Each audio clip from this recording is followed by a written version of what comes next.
8월 수출이 큰 폭의 감소세로 출발했습니다. 기존의 반도체 하향 곡선에 중국 변수, 여기에 일본 수출 규제까지 가세하면서 우리나라 수출 지표를 끌어내리고 있습니다. 한편 어제였습니다. 정부가 일본을 수출 우대국 화이트리스트 국가에서 제외하기로 했습니다. 일본이 우리나라를 화이트리스트에서 제외하자 사실상 맞대응에 나섰다라는 분석입니다. 저는 이슈인단에서는 우리나라의 수출입 실적에 대한 고민을 이어가 보도록 하겠습니다. 네, 관련해서 오늘도 여러분들의 문자 받고 있습니다. 100원의 이용료가 있는 샵 3698 유료 문자로 여러분의 다양한 의견 보내주시기 바랍니다. 그럼 도움 말씀 주실 분 소개하겠습니다. 숙명여대 경제학과 신세돈 명예교수입니다. 어서 오십시오. 어서 오세요. 반갑습니다. 교수님, 저 상황을 좀 짚어봐야 될 것 같은데 어제 이제 관세청에서 수출입 동향을 발표했습니다. 그러니까 8월 1일부터 10일까지 일단 8월 초순께 나왔는데 반도체가 34% 감소했다고 하고 또 한국은행에서는 지난 1분기 이후에 반도체 수출이 정점을 찍고 이제 내리막을 가고 있다. 근데 사실 제가 알기로는 반도체 현물 가격이 좀 올라가는 기조라고. 최근 일이. 최근에. 최근 일이. 최근에 올라갔기 때문에 반도체 수출은 크게 영향을 주지 않는 건가요? 그러니까 이제 그 가격이라는 현물 가격이라는 것은 계약 가격이잖아요. 네네네. 그러니까 그 가격으로 실제로 생산이 되어서 수출해서 통관 때 잡히잖아요. 그럼 지금 가격 올라간다고. 반응이 반영이 되지 그게 않는 수출되는 거네요. 건 아니죠. 그 전에 계약한 시점에 가격이 반영되니까. 그러니까 이게 지금 우리가 수출 통계는 전부 부산이나 인천 세관에서 예. 나갈 때 잡히는 거니까 네네. 이게 반도체 가격이 많이 올라갔다 하더라도 그게 이제 통계에 잡힐 때까지는 큰 시차가 있는 것이고 가격은 일단 그렇다 가격이 치고 올라갔는데 지난 한 1년 동안 너무 많이 떨어졌기 때문에 조금 회복된 것이니까 그것 가지고 뭐 반도체 수출이 지금 보세요. 30% 아닙니까? 그러니까요. 근데 이게 이번 달만 그런 게 아니잖아요. 통계를 보면요. 금년 계속해서 반도체 수출이 전년 동기로 20%, 30% 네. 감소했지 않습니까? 중요한 것은 이제 사람들이 전부 다 반도체만 들여다보는 거예요. 지금 반도체 말고도 지금 대부분이 안 좋거든요. 네, 네. 지금도 막 나오고 있는데요. 네, 그래서 전반적으로 보면 지금 반도체뿐만이 아니라 철강, 석유 제품 뭐 다 안 좋다. 이런 게 이제 지금 문제라는 거죠. 네, 좋다는 말씀을 좀 드리고 싶은데 너무 안 좋다는 얘기밖에 드릴 수가 없어서 좀 안타깝네요. 네. 네. 국가별로 분석을 좀 해볼 필요가 있을 것 같은데 사실 우리 경제는 수출 의존도가 워낙 높다 보니까 지금 이제 미국과 중국 간의 무역 갈등이 장기화되고 있는 양상인데 그 여파는 오히려 우리나라가 좀 크지 않은가라는 생각이 들어요. 그렇죠. 예, 그 중국하고 미국이 싸우는데 중국은 오히려 최근 수출이 오히려 증가하는 그런 이제 경향을 보이고 네. 있어서 왜 우리만 두드러지는가? 그거는 원인이 우리한테 있는 거죠. 우리가 지금 갖고 있는 몇 가지 근본적인 원인을 짚어보면 네. 첫째, 중장기적으로 한 5, 6년 전서부터 구미가 계속해서 무너지고 있고 울산이 무너지고 있고 전통적인 우리 제조업, 경쟁력의 네. 제조업의 기진 창원이 무너지고 있지 네. 않습니까? 이런 것들을 우리가 무시할 수 없는 것이고 거기에다가 이제 최근 이 정부 들어와 가지고 이제 여러 가지 어떤 뭐 좋거나 나쁘나 간에 최저임금 올리고 52시간 규제를 하니까 기업이 점점 어려워지니까 많은 공장들이 밖으로 나가지 않습니까? 네. 그래서 우리가 수출해야 할 것을 베트남이 수출하고 있는 이런 요인도 우리한테 있는 것이고요. 그다음에 이제 그 한일 분쟁 이런 그 어떤 초단기적인 현상은 아직도 통계에 잡히진 않았지만 상당 부분 이제 8월, 9월 넘어가면서 잡힐 것이라고 보아서 네. 우리나라의 수출이 특히 부진한 이유는 안팎으로 지금 다 우리한테 안 좋아지는 상황으로 간다. 그런 부분을 우리가 주목할 필요가 있는 거죠. 네. 지금 교수님께서는 이 통계에는 아직 그 일본과의 갈등이 잡히지 않는다라고 말씀해 주셨는데 어제 자료를 좀 보니까 그러니까 일본이 수출을 규제한다는 건 우리가 이제 수입에 영향을 받는 건데 우리 수입이 대일본 수입이 좀 줄어들었더라고요. 근데 그 수입 줄어든 것도 네네네. 이번에 한일 때문에 뭐 우리가 그런 게 아니고 불매운동 때문에 그런 게 아니고 불매운동의 효과는 아마도 8월, 9월 이제 지나야 본격. 그러니까 지나서, 시점이 예, 아니에요. 그렇죠. 우리나라 수입이 계속 주는 것은 지금 벌써 지금 뭐 꽤 오래됐어요. 기초적인 분위기가 네, 지금 계속해서 그렇다는 지금 거군요. 수입이 줄고 있거든요. 그것은 아까도 얘기했지만은 한일 간의 문제도 있지만 아까도 이야기한 구미, 창원, 그다음에 울산 이런 쪽이 지금 계속해서 전의를 상실하고 있기 때문에 네. 사실은 우리나라 지금 산업의 경쟁력 자체가 굉장히 심각하게 무너지고 있다. 이게 문제가 있는 것이지 그렇죠. 한일 문제 이것은 뭐 해결하기에 따라서는 순식간에 해결될 수도 있는 문제 아니겠어요? 저는 그래서 정책 당국이나 국민들이 좀 긴 안목으로 왜 그 잘 나가던 구미가, 왜 잘 나가던 창원이, 왜 잘 나가던 군산이 무너지는가, 이 부분에 대해서 우리가 좀 진지하게 생각을 해봐야 되는데 너무 그런 부분을 생각을 안 하니까 이렇게 우리 노조도 너무 강성으로 앞뒤 전후 생각을 하지 않고 지금 뭐 회사들은 또 시작한다고 하면 이게 상황을 도대체 어떻게 보는지 되게 걱정이 돼요. 사실 뭐 이미 오래전부터 불황령 흑자라는 말이 나올 정도로 수입은 지속적으로 감소해 왔고 5년 이상 됐어요. 네. 이게 사실 산업 경쟁력이 계속해서 떨어지고 있다 그렇어요. 보니까 이런 네. 현상이 나타나고 있다라고 말씀 주셨는데 뭐 수입도 그렇고 수출 회복은 뭐 지금 상황을 봤을 때는 뭐 하반기 수출 회복은 더더욱 어려울 것 같다는 생각이 들 수밖에 저는 없네요. 작년 5월 달에 2018년 5월 달에 수출이 꺾였다라고 이제 이 자리에서 이야기를 했는데 네. 지금 1년 3개월 지났잖아요. 드디어 한국은행이 엊그저께 발표해 보면 우리나라 수출이 작년 1분기에 꺾이기 시작한 것 같다. 우리 수출이 꺾이기 시작한 게 굉장히 오래된 반도체 특수를 빼버리면 수출이 꺾인 거는 2014년으로 거슬러 올라간다. 그런 관점에서 하반기 수출이 회복된다고 이런 그 경박한 이야기를 하는 저는 당국자를 제가 질타를 하지 않을 수가 없는 거고요. 네. 아무리 정책적으로 좋은 이야기를 해야 한다고 하지만 우리 경제 지금 실상은 특히 우리 남이안 일대 대한민국의 수출 기지는 참 오래전서부터 굉장히 어려운 상황이 있었다는 것을 전문가들이 지적하는 것을 정부 당국이 좀 귀 기울여 줬으면 좋겠고요. 네. 지금이라도 안 늦었으니까 이쪽에 대해서 정부의 어떤 그런 관심이 좀 필요하다고 생각해요. 좀 냉정하게 바라볼 필요가 있겠네요. 예. 이제 정책 당국도 그렇고 그렇죠. 우리 노동자들도 야 이거 이렇게 하면 결국은 5년 뒤 10년 뒤 우리 밥그릇은 어디를 가 있을까 이런 생각을 조금 해주시면 그러게요. 저는 기업하는 분하고 노동자가 손을 잡고 한국 경제의 경쟁력을 세우는데 아주 저는 결정적인 역할을 할 수 있다고 봐서 우리 근로자들도 정말 국가가 어려울 때 이 근로자들이 우리 나라를 경제를 세우는데 좀 큰 기여를 해줬으면 그런 기대를 갖고 있는 거죠. 네.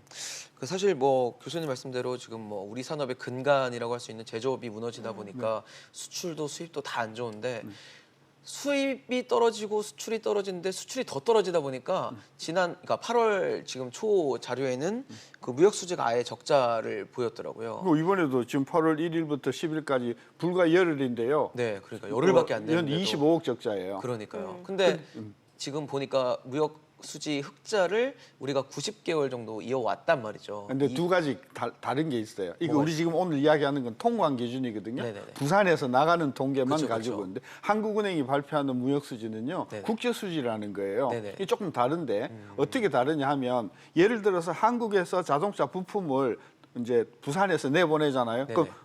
그 자동차 부품만큼만 우리 수출로 잡히잖아요. 네네. 그 부품을 가지고 미국 가가지고 차를 조립해 가지고 미국서 팔잖아요.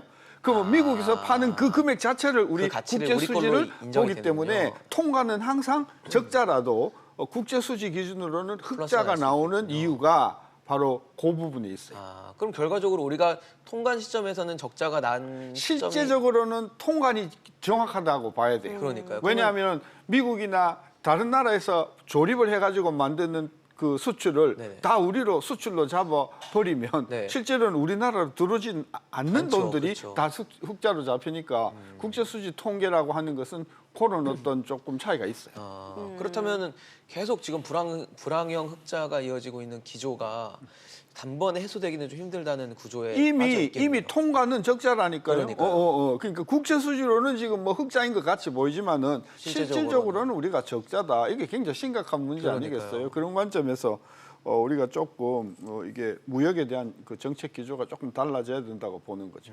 네. 자, 이제 뭐 결과적으로는 지금 앞으로가 더 어려울 수밖에 없는 상황인데 어제 우리 정부가 이제 좀 맞대응 조치를 내놨어요. 그러니까 우리 정부도 역시 일본을 수출 절차 간소화 우대국 화이트리스트에서 배제키로 결정을 했단 일본을 말이죠. 빼기로 예. 했다겠죠. 네. 이게 처음에는 다를 만들어서 가나밖에 네, 지금 없는데 기준이 다를 있는데. 만들어서 일본을 다에 넣는다고 하는 소문이 돌았는데 그러면 너무 일본을 좀 그죠? 너무 대놓고, 그럼 예. 이제 모는 거잖아요. 대놓고 그러니까 보복식으로 그래서 돼버리니까. 가의 1, 2 해가지고 일본을 가의 2로 집어넣는데 네. 사실상 나에 속하는 거잖아요. 네, 사실상 그렇죠. 난데 사실상은. 사실 그러면 나로 왜 안 넣고 가 2로 만들었냐 하면 네네. 일본을 조금 배려했다고 보는 거예요. 그러니까 너무 일본 자존심을 상하게 하면 그렇죠. 또 우리가 극단적으로 나올 역공을 수도 받을 있고. 수 있으니까. 예. 그래서 저 발표는 보면 제 생각에는 8월 2일 날 일본이 우리를 화이트 리스트에서 배제한다는 그 강요 회의가 있었을 때 저는 저거를 그날 때렸으면은 훨씬 더 임팩이 있다고 생각했는데 조금 미뤘는데 아마 조금 고심하는 저랄까 느낌들도 그랬던 있었을 것 것 같아요. 같아요. 근데 네. 일단 전 잘했다고 보고요. 네네. 저거는 상당히 좀 외교적인 저는 제스처라고 봐요. 그러니까 일본과 같이 구체적으로 개별 허가 품목을 세계를 안 정했잖아요. 네네. 그러니까 네네. 우리가 안 정하고 또 20일 동안에 의견 수렴을 해서 9월에 가서 우리가 실시하겠다 이렇게 한 것을 보면 우리도 칼을 쓱 보여주면서 일본 좀 정신 차려. 안 그러면 우리도 이 칼 휘두를 거야. 이제 그런 어떤 저는 뭐 괜찮다고 보고요. 네네. 저거 발동 안 했으면 좋겠고 다시 그냥 일본을 가원으로 집어넣고 일본도 우리를 그 화이트 리스트에서 다시 예전 집어넣는 관계로. 걸로 추석이 되기 전에 그렇게 좀 마무리가 가장 됐으면 이상적이죠. 그렇죠. 그렇습니다. 예. 정부도 아마 그걸 좀 기대하고 이번 조치를 그런 했을 것 것 같다는 같습니다. 생각이 예, 들긴 예, 하는데 어쨌든 이렇게 지금 우리도 이제 조치를 했기 때문에 일본과의 어떤 국제 여론전이나 국제적인 어떤 상황 분위기 조성에 이번 조치가 도움이 될 수 있을까에 대해서는 좀 득과 실이 좀 있을 것 같긴 하거든요. 근데 일단 WTO 관점에서 보면 우리가 WTO를 제소를 했는데 이걸로 또 WTO를 제소를 받을 수가 있으니까 그러니까요. 그거는 그냥 뭐 퉁이고요. 네. 그다음에 우리가 실질적으로 일본한테 수출할 때 이거 수출하지 마. 일본 조금 힘들어 봐라고 할 수 있는 품목이 별로 없어요. 우리가 주로 수출하는 품목들이 다 농산물 뭐 입는 거 네네. 이런 것들 마시는 것들이거든요. 반면에 우리가 일본에서 수입하는 것은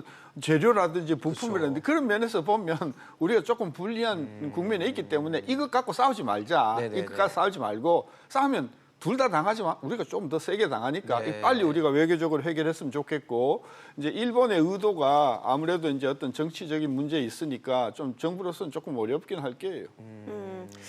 지금 앞으로가 더 안 좋다는 말씀을 계속해서 해주셨는데 우리나라 올해 경제 성장률에 대해서 사실 정부는 아직까지는 그래도 기초 체력, 펀더멘털 자체는 견고하다라고 보고 있는 것 같아요. 그런데 해외에서 보는 시각은 지금 1%대 성장 얘기하잖아요. 정부는 항상 그랬잖아요. 항상 뭐 작년 연말만 해도 뭐 2.7 나간다고 큰 소리 빵빵 치다가 2.5, 낮췄죠.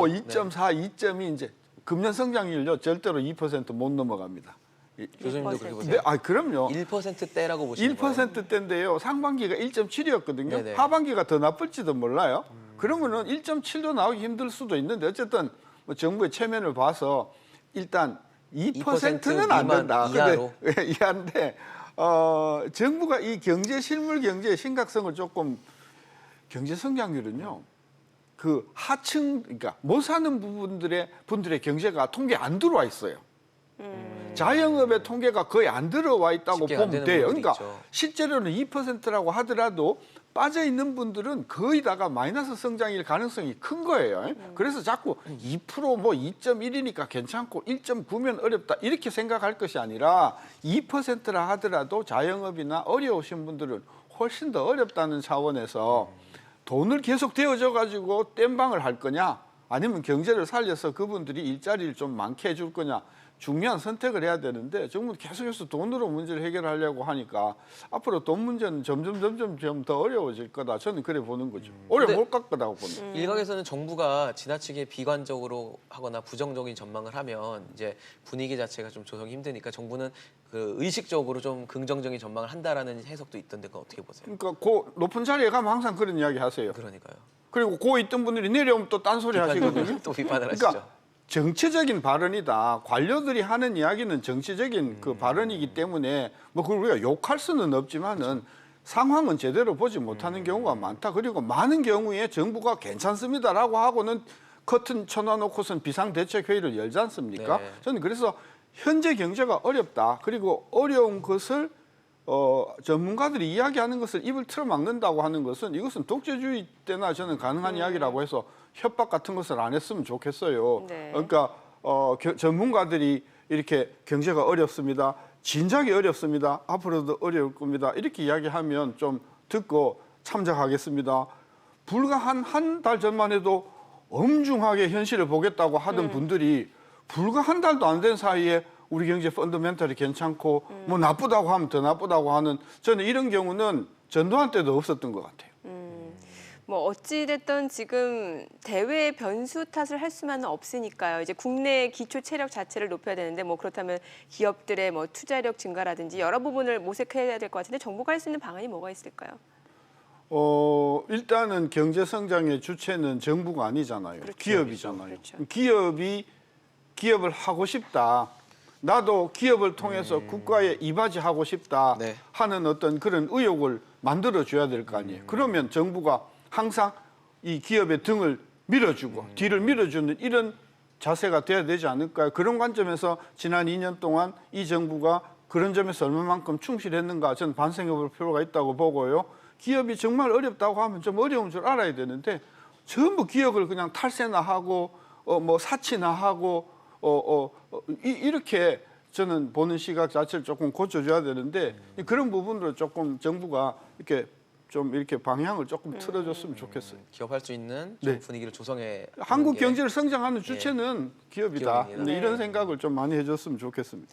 알겠습니다. 오늘 숙명여대 신세돈 명예교수였습니다. 잘 들었습니다. 고맙습니다.